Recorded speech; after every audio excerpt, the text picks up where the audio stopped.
कन्या के समीप आया तो कन्या ने धक्का मार के गिरा दिया, जिससे वह मूर्छित हो गया। जब वह उठा तो कन्या ने उसका सिर काट दिया। मुर दैत्य के मरते ही उसकी सेना पाताल को भाग गई। भगवान निद्रा से जागे तो कन्या बोली, यह दैत्य आपको मारने की इच्छा करके आया था। मैंने आपके शरीर से उत्पन्न होकर किसका वध किया है? भगवान बोले कि तुमने सब देवताओं की रक्षा की है। मैं तुम पर प्रसन्न हूँ, वरदान देने को तैयार हूँ। जो कुछ मन में इच्छा हो मांग लो।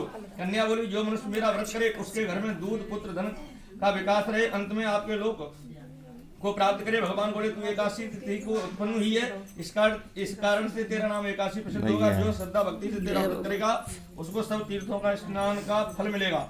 घोर पापों से उद्धार करने वाला तेरा व्रत होगा। ऐसा कहकर भगवान अंतर्ध्यान हो गए। पतित पावनी विस्तारणी एकादशी का जन्म मार्गशीर्ष अगान मास के कृष्ण पक्ष में हुआ था, जो एकादशी निकल गई था में, इस कारण इसका नाम उत्पन्ना प्रसिद्ध हुआ है। इस दिन विष्णु भगवान का पूजन और सेवा करना चाहिए। इस दिन गुड़ और बादाम का सागर होता है। बोलो एकादशी मैया की जय, ठाकुर जी महाराज की जय। मोक्षदा एकादशी, ये मोक्षदा एकादशी आज जो एकादशी है इसे मोक्षदा बोलते हैं। तो ये मार्गशीर्ष के शुक्ल पक्ष में आती है। युधिष्ठिर बोले कि हे भगवान, अब आप मुझे मार्गशीर्ष शुक्ल पक्ष की एकादशी का नाम व्रत विधि बतलाइए तथा किस देवता का पूजन करना चाहिए। भगवान ये बोले कि मार्गशीर्ष शुक्ल पक्ष की एकादशी का नाम मोक्षदा है। यथा नाम तथा गुण अर्थात मोक्ष देने वाला व्रत है। 12 मासों में मैं मार्गशीर्ष को उत्तम मानता हूँ। इस व्रत में दामोदर भगवान का पूजन करना चाहिए। अब मोक्षदा एकादशी की पौराणिक कथा सुनाता हूँ। हे युधिष्ठिर, प्राचीन चंपक नगर में वैखानस नाम का राजा धर्मात्मा भक्त था। एक बार उसने रात्रि को स्वप्न में अपने पूज्य पिता को नरक भुगते हुए देखा। प्रातः काल हुए जोशी वेद पाठी ब्राह्मण से पूछने लगा कि मेरे पिता का उद्धार कैसे होगा। ब्राह्मण बोले कि यहाँ समीप में पर्वत मुनि का आश्रम है, उनकी शरणागत हो, जिससे आपके पिता शीघ्र ही स्वर्ग को पधारेंगे। राजा पर्वत मुनि के आश्रम पर पहुंच करके दंडवत करके कहने लगा, मुझे रात्रि को पिता का दर्शन हुआ है, वह बेचारे यमदूतों के हाथों से दंड पा रहे हैं। आप अपने योग बल से बतलाइए उनकी मुक्ति किस साधन से होगी। मुनि ने विचार करके कहा कि हे राजन, आपके पिता ने अपने एक स्त्री को ऋतुदान मांगने पर भी नहीं दिया था, जिस कारण उन्हें नरक में निवास करना पड़ा है। अब यदि आप मार्गशीर्ष शुक्ल पक्ष की मोक्षदा एकादशी का संकल्प अपने पिता के निमित्त करें तो निश्चित ही उनका उद्धार हो जाएगा। राजा ने कुटुंब सहित मोक्षदा एकादशी का व्रत करके फल पिता को अर्पण कर दिया।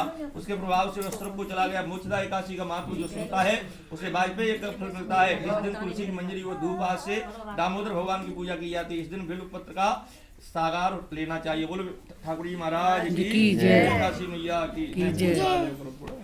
हाथ में फूल लेके बैठिए, लात में चढ़ा दीजिए।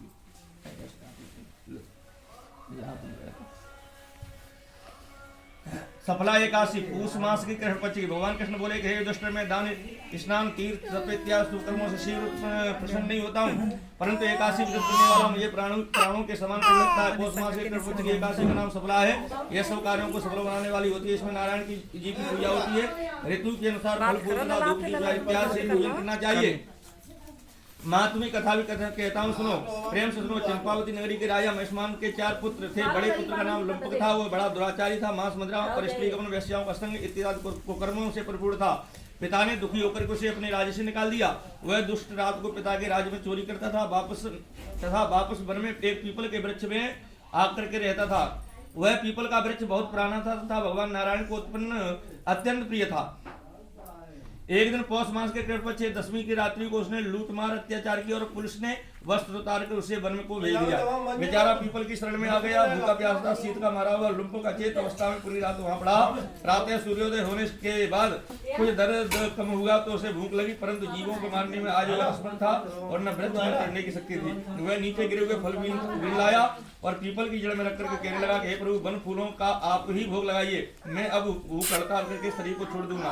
मेरे इस कष्ट भरे जीवन से मृत्यु भली है। ऐसा कहकर प्रभु के ध्यान में मग्न हो गया। रात्रि भर नींद नहीं आई, भजन कीर्तन प्रार्थना करता रहा। प्रातः काल होते ही एक दिव्य विमान आकाश से उतर करके उसके सामने प्रकट हुआ और आकाशवाणी हुई कि हे लुम्पक, तुमने अनजाने में सफला एकादशी का व्रत किया है।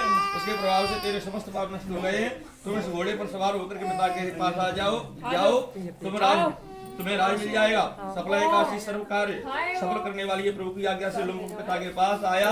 पिता ने उसको राजगद्दी पर बिठाया और आप वन में तप करने चला गया। सफला एकादशी करने से अश्वमेध यज्ञ का फल मिलता है। इस दिन नारियल, नींबू, अनार, सुपारी आदि अर्पण करके नारायण भगवान की पूजा की जाती है।